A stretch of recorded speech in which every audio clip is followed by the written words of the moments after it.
Q is an interview-based podcast connecting listeners with musicians, writers, producers, etc. through curated playlists.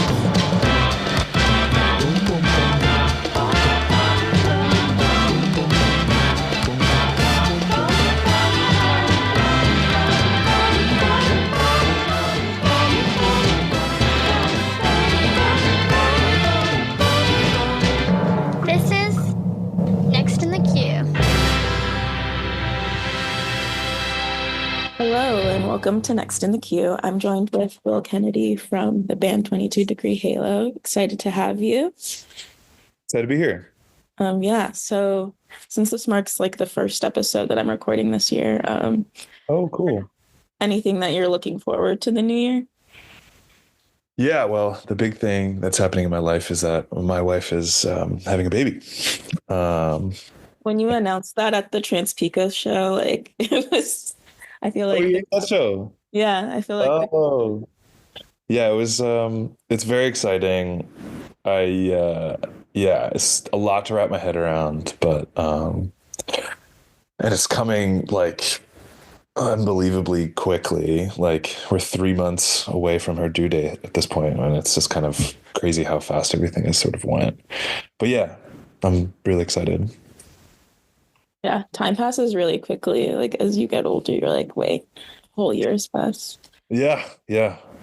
And I only hear from everybody that like once the baby's born, and it's such a cliche, but they grow up so fast, Yeah, I mean, I feel like there are so many cliches that are so true, Yeah. Like as a young person, you're like, I'll never do those things, but it's so hard not to. Like I think about when I go home and I see like my younger cousins and I'm like, oh my God, you're so big. Yeah. I feel so old whenever I do that, but it's like I haven't seen you in forever. Now I you're know. a whole person. The kind of adage of like, I think one that's like, I feel like me and my wife always say all the time, it's just, take it one day at a time, that sort of thing, especially with like, her cancer treatment and stuff. Like that was like, I don't know, all of those little cliche phrases really helped us because I don't know, they're real. So, yeah. And so when you're making music, what has your creative process tended to be like, do you think? What does your creative process need to be like, you said? Tends to be like. Tends to be like. So yeah, normally in the past I've started on guitar, and just play some chords that I think sound good. And usually I'll start with a melody before anything. And yeah, throughout this album, I would record just the guitar with the melody kind of straight through, on a tape deck. I recorded to a cassette deck at that time, like an 8-track. And then I would sort of go from there where I'd either add drums and bass and guitars, and then like kind of write lyrics over the melody, re-record this vocals, and sometimes I'd take away the original guitar chords just because I thought they sounded more interesting. So a couple of songs on the Live Valley have that, where it's just like the original chords that I wrote for it don't even exist anymore. The first 2 songs especially, yeah. And then I speed up the tape. That's kind of one of my tricks, which is just like an easy way to make anything sound fun and good. And it's just got some weird magic to it that you can sort of, you can get it on a computer too. I don't think it's like tape only, but everything sounds better a little sped up, I think. And then how did you first get into making music? I was probably like in 8th grade, I started writing music with my cousin. We had this like 2-piece, not even a band. Like we would write songs on GarageBand and we would just I think it was maybe even before eighth grade. But we'd write songs on GarageBand just with the loops that are like pre-recorded on GarageBand and like sing over the loops. It's very silly. It's called Ill Will. My cousin's name is Ilya. He's from Russia. And it's just a really silly time. But that was kind of what started me really enjoying making music. And then I played in a high school band, recorded some songs. I mean, I think the first song I recorded in high school was like on GarageBand with the game Rock Band. Mhm. I used like recorded everything with this, USB Rock Band mic that came with the video game. Yeah, and just sort of went from there, I guess. Mhm. And like alternatively, like you're also a teacher and you teach like an after school band club. Yes. How do you think the way you see music influences the way you go about teaching it to students? Yeah, that's a great question. Yeah, I think that the after school club is filled with musicians that are like very brand new to playing music all together. And I just have a belief that like there's something kind of special about the way untrained musicians play that I think that like I don't want them to lose, because I think sometimes as a new musician you have a tendency to sort of like aspire to like a professional player, and like you start learning the scales and kind of the traditional way of doing things. And I just don't really care about that kind of music, the like very pro sounding musician. I've always loved, K record stuff and kind of the like untrained musician and the way that sounds. And I encourage them always to like, when they ask how can I get better, I encourage them to always just say like, play the songs that you want to learn and play with other people, more so than like practice the scale and play to a metronome and all of these things. Because I think that, yeah, I think it's what I care more about in like a aspiring musician is like how kind of your conviction in like finding the sound you want and just kind of like building a sense of like what you like. I think that's really important when you make music, is like kind of being uncompromising for like doing something that feels good or something that you like, as opposed to something that's like timed well or I don't know, tight or anything like that. I don't think that matters as much. So yeah, that's what I try to tell them, but also like, they're their own musicians too, and I don't want to like step on their toes, because some of them are like huge fans of what's that guy? Tim Henson. I don't know if you know who he is. That like he's kind of prog metal guy or something. And that's like a person who's very much like, that's his thing, is he plays like really tight music to like very fancy scales. And I don't want to like step on anyone's toes too. Like I don't want to turn them into just an indie rock band. Like most the bands that I have at high school are like, one of them is sort of like indie rock because that's the music they like, but the other bands like they want to sound like Deftones and new metal and stuff like that, and that's also exciting for me too. Yeah. Yeah, I think it's interesting because I've recently had like a lot of interviews that have like past discussions about being classically trained and like learning through like family or just like untrained. And there's like so much you can learn from both, I think, especially like if you're collaborating with another person. Yeah. Because sometimes like you're saying, you do get rigid in the way you think about playing music if you're classically trained. So like there's like some things that you wouldn't think to try because it's not correct. Yeah. I think that, and I don't want to say that there's like a right way of doing anything, but just like the way I'd like things is like, yeah, kind of messy. I kind of like the way when songs are messy. And I'm always impressed by people's ability to like click done on a song that like is very kind of untouched or, unfinished in my mind. But like I admire those songs. I admire artists who like have like really formless stuff that, yeah, like I wouldn't have the confidence to click finish on. Mhm. Um, yeah, and that's why I think like kids making music is so cool to me, because it's like they're like, I'm ready to publish a song at any moment. You know, it doesn't really matter how perfect it is, and I just think that's so cool. Yeah, I think when you're a kid, it's like easier to not harp on like I can make this better, you know. Yeah, Um, you're way more comfortable with sucking, you know. yeah. Uh, and I think that that's important. You got to suck before you get good at something.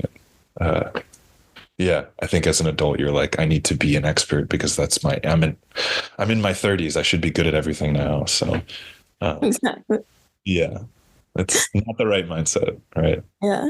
I need to be good at everything first try, no practice. Yeah, and then it like, yeah, probably deters a lot of people from trying out new things. Mhm. Yeah. What else are the kids listening to besides Deftones? What else? Um, yeah, it's funny. Like all of the music they listen to is like stuff I listen to. Mhm. I mean, I know that there's like the Yeah Yeah Yeahs are like a viral TikTok sensation now, and that's Mhm. funny. Just that like kids in inner city Philadelphia are singing "Maps" by the Yeah Yeah Yeahs. Like, Yeah. I would have expected that.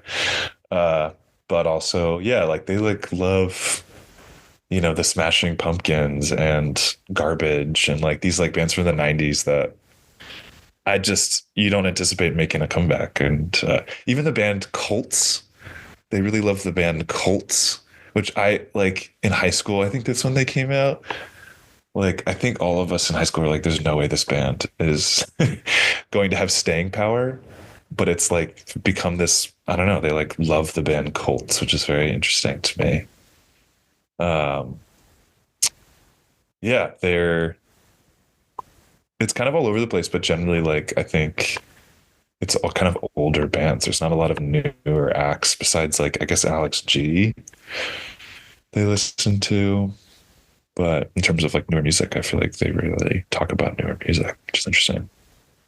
Yeah, it's interesting because like there's so many ways that you can access music now, so it makes going back in time easier, if that makes sense. Yeah, no, absolutely. Yeah. And I think, you know, we saw that when I was growing up too, but with like the whole kind of Spotify component of it, where you can just go down this like rabbit hole of like a genre. Like you get recommended one song and it becomes like your whole identity all of a sudden, like very quickly. And I think that's cool in some ways for sure. And I like that like kids are not just like everyone's kind of in their own little world of music interests. And I think that's cool in some senses. Like all the kids have very different styles and like dressing styles, everything, you know, and I think that's interesting. So you released Lily of the Valley last year in November, and it centers around, you and your wife and how you guys went through her cancer treatment. Um, and at first it was just supposed to be for the two of you. How do you think, and what made you decide to release it for public consumption? Yeah. Uh, I think that, yeah, I think that Kate was really kind of the pushing factor. I think I was going to make an album, um, maybe of like those songs, and there are some songs that I never released. But I was like hoping to, you know, make it this sort of long process of showing the demos to the band learning all the songs, and then we recording the songs as a band, and that would be the album, and it would sound like very pristine and, or at least like kind of full, and have everyone's kind of voice in it. And both, yeah, Kate and Fran, my drummer, um, were kind of encouraging me to just say it's done. And I've, again, like going back to what I was saying with like people's ability to say something's done when I feel like it's not ready. I'm always impressed by that because I have a hard time saying something's done. I hold on to things for too long because that's kind of the best part of making music, is like having some songs secretively that you're like excited to share, but you haven't shared yet. Um, so I think I was kind of holding on to them in some ways because they felt important to me, and I was scared. And yeah, I think what kind of pushed it over the edge was just kind of saying Kate was just over and over again saying like, it's done, it's time to put it out. You don't need to keep wasting all this energy when, it's already good. And, she was like, this is, my favorite thing you've done. And yeah, I think having her approval, especially like, I think making the album too, I was constantly like showing her songs, and if she didn't like a part, I was kind of using her as like a litmus test of whether or not I should keep some things, not too strictly, but I think I wanted to make an album that Kate could listen to and that she wouldn't skip over songs. So I think it was helpful to just kind of have that boundary of her being like, oh, I don't like that noise, and I would take out the noise, or oh, I don't like that, the way you sang that, and take that out. Because yeah, it started as an album for her, so I wanted to kind of preserve that in some ways. And it's a very personal album. How do you feel about like, like reviews and how people have like received the album? Yeah, I generally feel good. I think most people have sort of said that it's, helped them through a tough time, or, there's some people who've come to me specifically about their own experience with cancer, which is great. But I think that, I don't need it to be, I was hoping that it wouldn't be an album that would be like too explicitly for people with cancer. Like, I think, yeah, I'm happy that it can be something that anybody can resonate with. And, again, like any sort of review is, you're always sort of, clenching your teeth a little bit, because there's always comparisons made or numerical values assigned that maybe don't feel perfect, but I think that that's kind of just what you have to accept when you put out some song or some album, is that people are going to take it for as it is. And I think that can be really beautiful too. And yeah. Yeah. I like what you said about it being able to like resonate with people, not just specifically going through a cancer treatment.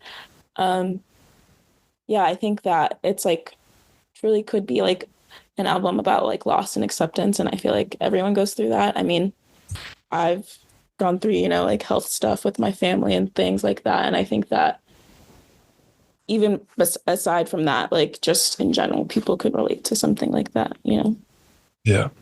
Yeah, I think a big part about it was just like, relationships as hope. And I think that's a theme that I've come back to on most of my records. Because I just think that, the people in my life are usually the kind of the most inspiring part of the things that I do. And yeah, I think that, yeah, anybody can latch onto that. So, or I hope anybody can latch onto that. Yeah, I think my favorite single was Virtual You, because I like, it's about like looking through the past, Yeah. and before time, and then like coming back to the present and looking how much things have changed. Yeah. Yeah. Yeah. That one was, Kate loves to look at photos. She does that like every night before bed. And it's something that I really like about her, is that she's always documenting and then like coming back to things. And yeah, it was really hard when we first started going through treatment, seeing photos of her older self. So yeah, definitely. I'm glad that, and I think that's a very common thing of like people kind of not harping, but like returning to the past for better or for worse. And Yeah. Glad that you like that one. Yeah. It reminds me of East of Eden by John Steinbeck. There's like a passage in there that's like talking about how if you're born with something, you don't see the world as differently, but as opposed to like if you had to go through something, how the world completely changes for you because you can no longer do the same things that you once could.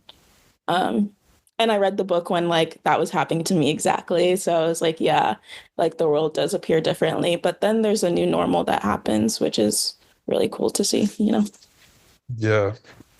Yeah, I think just Kate's ability to adjust to her new reality has been pretty amazing. And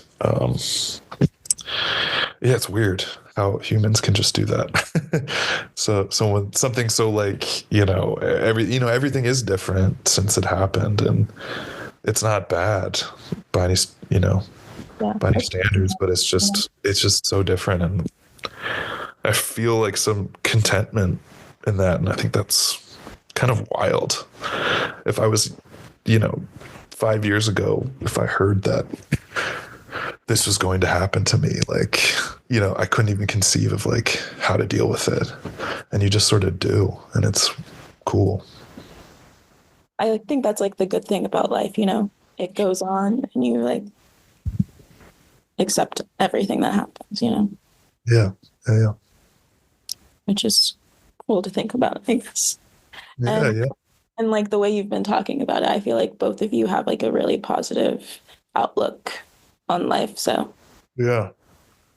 Yeah. I mean, when we first got the diagnosis, I actually found out on,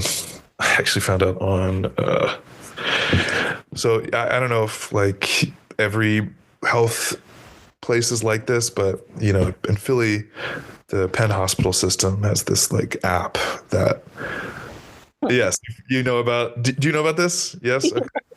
Where they like will post results of things. And, we got the tumor removed from her head, and they did a biopsy on it. And we didn't really know what was going to happen. I think we were given some sense of false hope because of the surgeon was like this really confident, positive guy, and which is a good thing, good quality to have in a surgeon. But yeah, I didn't really know. Like, he was kind of like, we're going to get this tumor out, and it's going to be good. And we don't know what type of tumor it is. There are millions of different types of tumors that exist in an adult's body, and it could be anything. And we were like, okay, cool, it could be anything, maybe it's nothing. And we got the biopsy results like on this app. And Kate was like, I want you to check it. And I was like, we shouldn't check it, we should wait until we have the meeting with the doctors. But I checked it. I kind of discovered her cancer like on this app, and I didn't tell her. I wasn't able to tell her for like 6 days till the appointment. And I don't know, it was just like probably one of the hardest stretches of my entire life, like just having that information that like I only knew what the cancer was based on Google, and that's a terrible place to be. And I couldn't tell anybody, and I had to be hopeful. And I didn't know I didn't know if she was going to make it the year. Like I really didn't after hearing that news. And yeah, I just think that like we had this meeting with the doctor, and it kind of, I don't know, changed our outlook entirely. And I don't know, I'm just ranting now. I'm so sorry. But yeah, I think that was like we met with the doctor after holding this information for so long, and his perspective was just so different than mine, and his kind of outlook on things were so different that I just like at that moment was like, I'm never going on Google ever again. I'm not talking to the internet about this. And I'm just like, we're just going to like be hopeful, because that's what the doctors say, is to be hopeful. And like, there's some good things that you can, hang on to about the results. and we're just going to keep doing that. And something that they said to us is like, I wouldn't encourage you to have a kid if I thought that you weren't going to make it. And yeah, that's something that I've held on to, is that like, yeah, that would be irresponsible to be like, you should have a kid, and like the prognosis is bad. So yeah, that's something I've held on to. And I think that's where a lot of our hope comes from, is just like, it's just not useful to like be in the pits about what could happen. And until somebody tells us that we need to be worried, like, I'm not going to worry. I also hate that they do that too, because it's like, and I've like talked to a doctor about it. It's like not in their hands. It's like just a system that they use, which is interesting because, like, yeah, it gives you like, because you're not a doctor, so you can only interpret the results in a way that you understand. And then obviously you're going to Google things, and then Google is going to tell you like the worst possible outcome instead of like what like the doctors know to be true, which is. It's terrible. And apparently, like, the only thing that you can delay is like an HIV result. I don't know if you heard that, but, and that's like, you can only delay it like 48 hours. So it's just bizarre, like the kind of medical laws around that. Because, yeah, I certainly don't want, in like completely without context, cancer diagnosis on my phone. Like, it's just. Yeah, especially if like your appointment is so far out. You're like, okay, so now I have to worry about this for many, many, many days. No. And I tried to call that day, like, some person I could talk to, and, it was put on hold, and they said the same thing that I probably would have heard from any stranger, which is that like, oh, we don't know, you have to talk to the doctors. And I'm like, aren't you the doctor? So it was just so bad. And I'm glad that I've learned my lesson. I'll say that. I'm glad that the doctor could definitely reassure you, because like I think it's a lot to like manage on your own, and having people in your corner, especially like a good doctor, is like sometimes hard to find. Yeah. Yeah. No, the doctors in Philly for cancer are really good. And that's pretty sweet that we're in like such a good place for it. Because I'm sure that like there are people coming from all over the place. Like when in the radiation treatment rooms, like there are people coming from like the middle of PA, or like even out of state, like in the Midwest, like people traveling from all over the place. I was like, damn, we're like 10 minutes away from this radiation room. Like, I'm just very grateful that we were so close. And so one of the songs on the album, CVS on a Walk, you recorded 10 times. Like, why do you think that is? Like, what was it about that song that you wanted to be different? Yeah, maybe that I just like, I really liked that song, and I kept recording it, and like I would show it to my friend Fran, and he was like, maybe cut that one. And I was like, I don't want to cut this one. And I was kind of, I think it was also Kate really liked that song too. And I was like, so I kept re-recording it. And it's changed. It sounds very different from the first version of that song. Like the first version had this sort of like kind of 60s, kind of almost like Simon and Garfunkel-y kind of finger picky thing. And it was just more like, it was like kind of more, had a lot more chords. There's a lot more chord changes and stuff like that. And it was just a hard thing to kind of nail down like what I liked about the song. And it felt like there was a lot of lyrics in those songs that felt really important to me to share, especially the one about the like when you revealed to me that the noise you made when you ceased was you struggling to say my name. Like that just felt like something I really wanted to share. So and also I'm not recording to tape can be kind of a headache, and there's all this like kind of added noise that you have to deal with. So I was also struggling like just like on a more like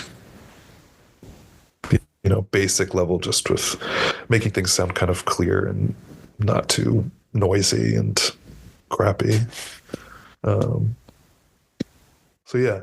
Also, I think like I took a songwriting class with Chris Cohen, and the one thing he said was like, just like keep recording a song until like you're not really tired of listening to it, which is kind of a tall order, but I kind of liked how confidently he said it, and I was like, I'm gonna keep doing that, and see what happens, and obviously I probably am tired of listening to my songs, but I got close at least, so. Yeah. You also said that on that song, there's something that you wanted to share. And with the interview you did with texting interviews, Yeah. you talked about how sometimes in lyrics you can be more cryptic, and Kate pushed you to be literal. Do you think you like being more literal in your work now, or? Yeah, definitely. Yeah, she's such a good writer. And she writes poetry, and it's very like, I don't like, she conveys so much feeling with like the most simple imagery, and yeah, I'm always just really impressed by that in general. Like even in songwriters, like they can make love songs sound so interesting and powerful, and yeah, it's maybe an insecurity I have, just in the sense that like I'm not a person who writes a lot. Like I don't keep a journal that's pages long. Like usually when I write lyrics, it'll just be like I'm writing lyrics now. Like it's part of my process. It's not something that, like a lyric comes up as I'm diarying about my day. And so I feel some sense of like, okay, I'm just like, that's not my thing.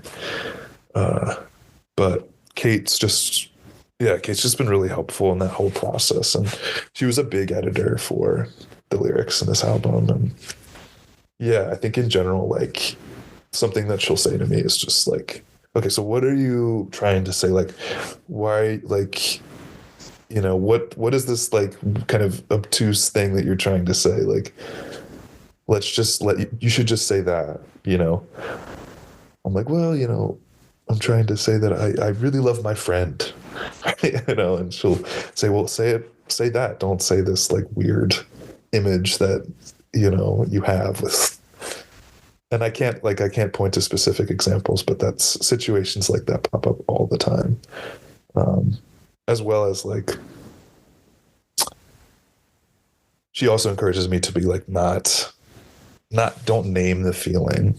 Like, don't ever like, when you're writing lyrics, like don't sing about how you're anxious or you're scared, or like let the situation kind of convey the feeling. Let the kind of specific moment convey the feeling, as opposed to you singing about how you're sad, right? Yeah. I'm in a writing class, and we talked about that last week, about how don't tell the reader how to feel. Like they'll understand it through, you putting like the words on the page, which I need to also hone in on. Yeah. Do you make music? I don't make music, but like I'm thinking about writing. I'm trying to do more hobbies now. Cool. But yeah, I think the way our teacher was describing it, it's like your audience is smarter than you want to let on and to believe. And back when I was in college, and I was like doing script writing, there was sometimes when we were editing people that were like describing every single thing, and it's like people that are reading it are not dumb. Like you don't have to like lead us all the way there. Like you can leave some things out, which is a hard part about writing. It's true in like so many different ways. Like as a teacher, it's the same thing. Like don't over when you're making a lesson, like you don't need to point to the answer in the lesson. Like trust that your kids will kind of come to it. Or when you're making music, even like you don't need to, like the form doesn't have to be so clear in music, or the kind of melody or something doesn't have to be so clear. Like sometimes people will just find patterns themselves, and I think that that's cool. It's scary, and Yeah. that's why people don't do it. Yeah, it's scary. Because we're all scared. Mhm.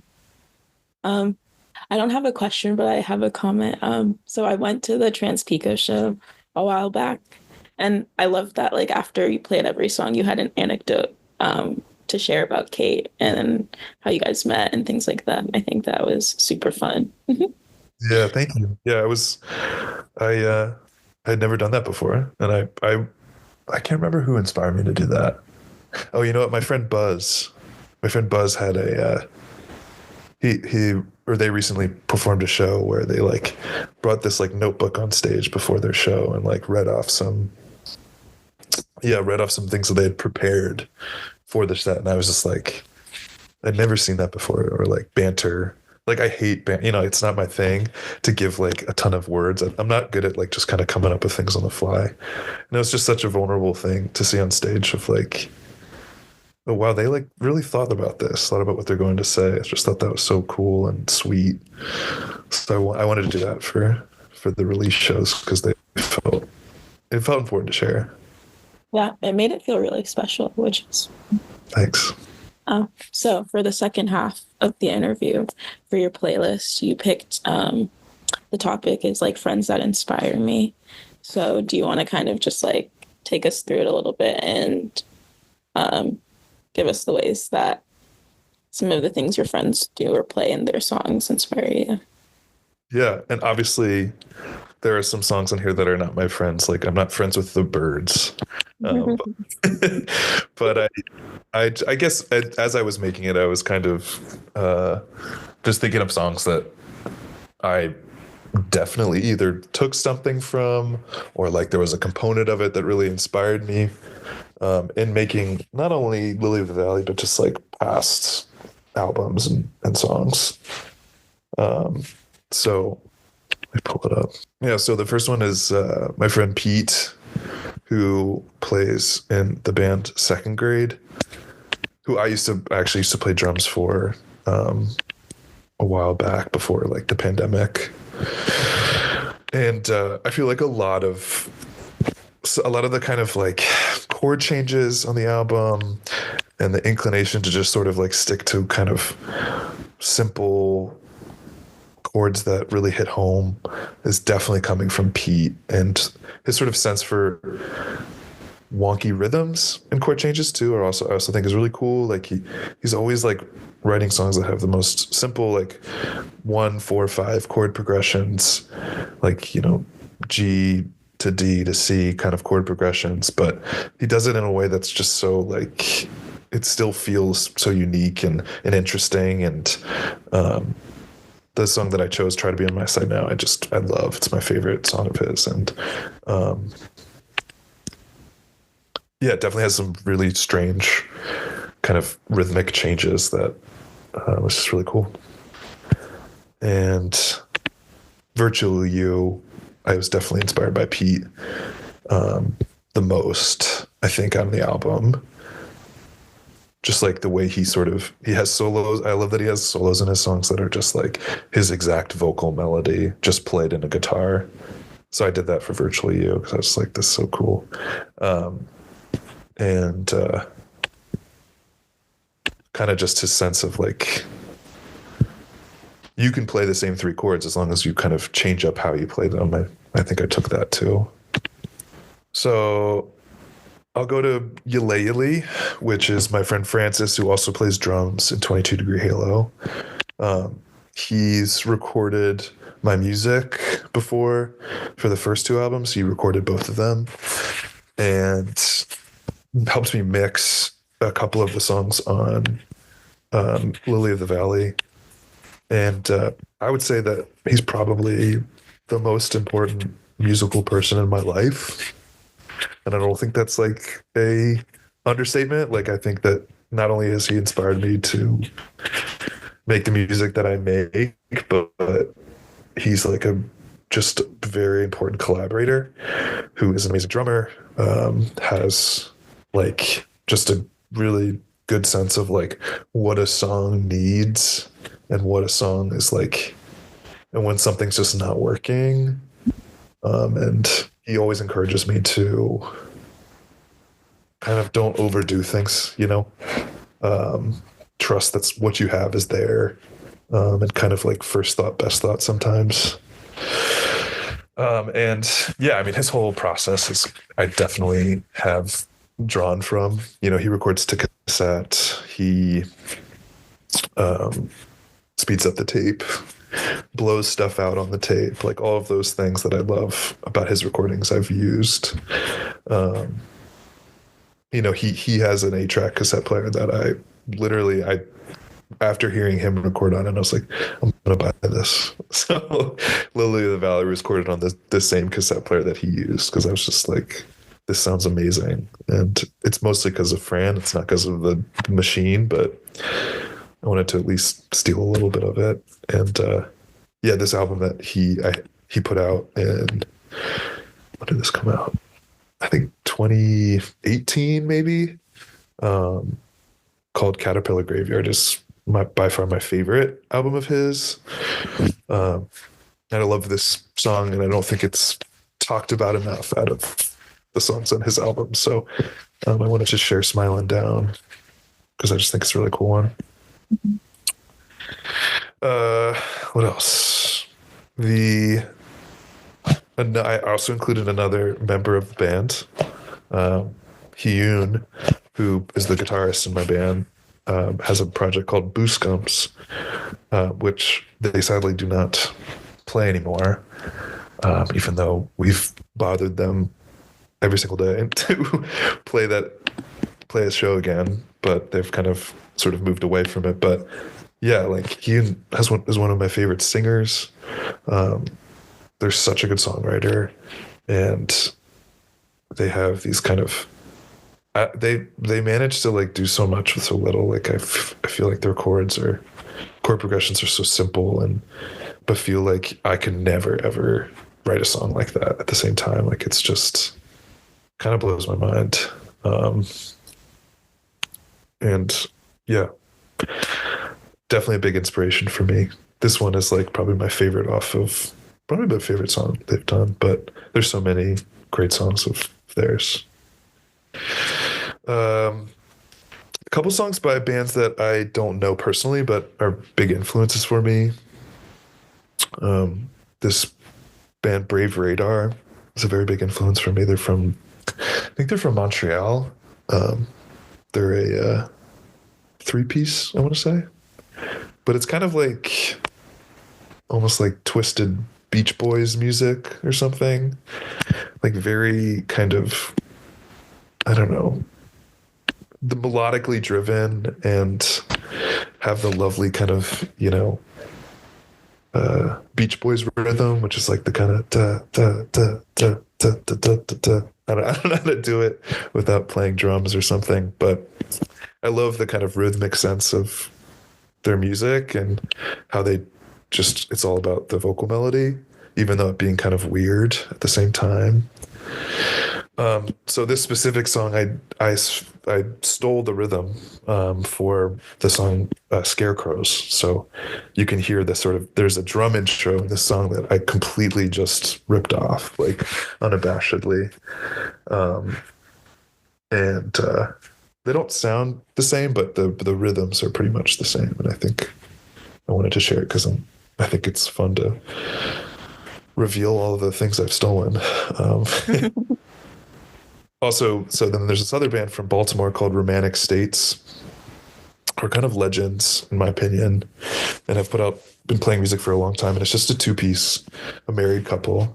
And the guitarist plays without like the D string, like the high D string, I want to say. It's like he's playing with this like missing middle string. And kind of creates this really interesting way that he plays chords where it's like there's like a bass note and then there's like a high triad that I don't know. I don't think most guitar players try to do, but it like makes things feel more like it makes the guitar feel like it's two separate instruments being played at once, which I think is really cool. And then the drummer, the wife, she just has like such an amazing voice and she's a great lyricist. And yeah, I've loved that band for so long. So I want to share that. And this song, Son of Barb, is kind of where I got the rhythmic inspiration for Orioles at Dusk.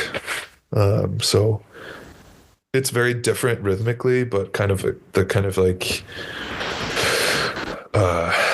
to floor kick snare sort of thing that they've done in the song. I wanted to kind of bring into a song that I wrote. And then in terms of other friends that really inspire me, Nina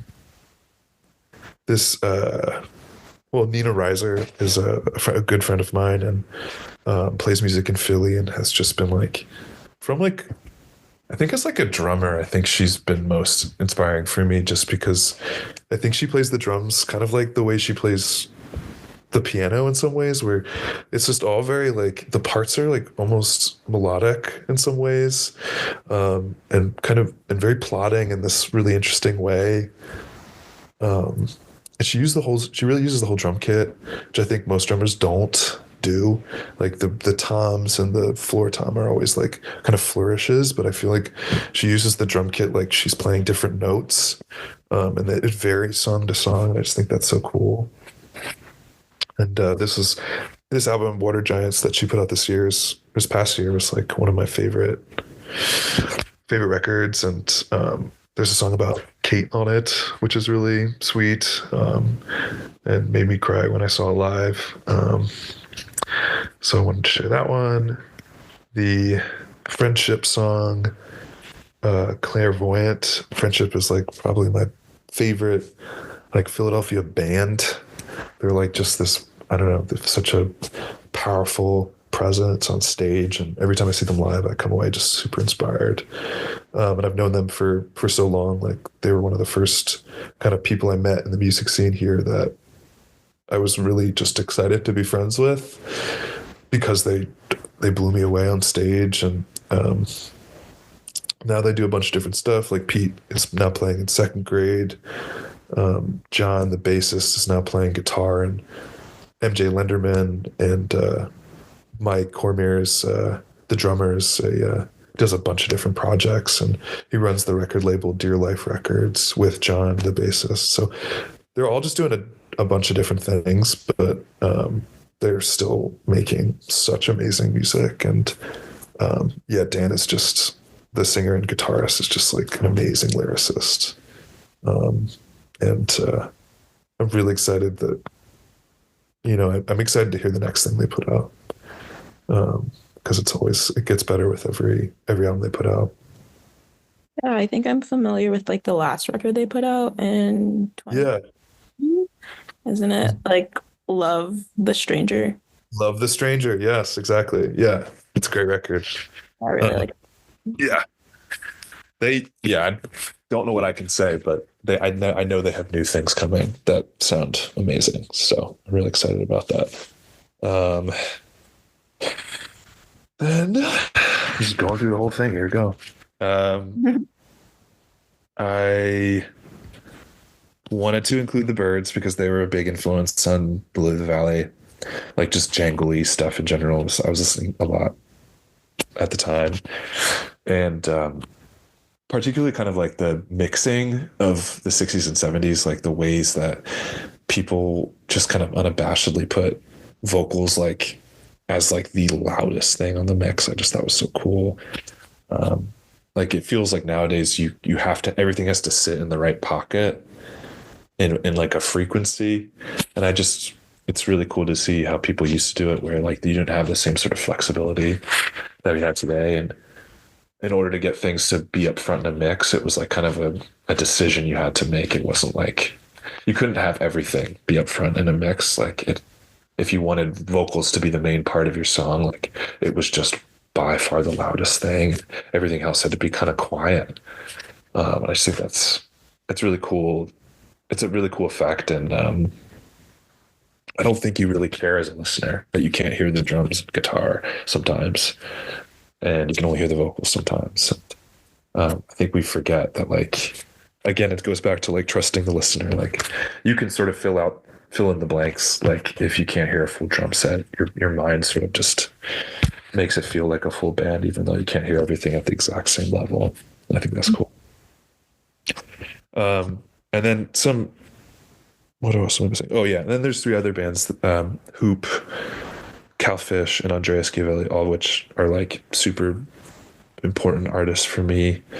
Andrea Schiavelli is like he's a New York person, and he doesn't play shows anymore, which is a bummer. But he used to play in the project Eyes of Love. You might have heard of that. But he's just a great songwriter. I love his voice. It's very low. Lyrically, he just kind of says the same phrase over and over again, and I think that's really cool too. And he says it in different ways. Like he'll say a line and then he'll say the line again, but only say two words of the line, or like one word. And I just think it's really fun and creative. And I like that it's just like lyrically, like almost there's nothing there, but it feels like there's so much, because he sings everything differently and with kind of a different kind of intensity. And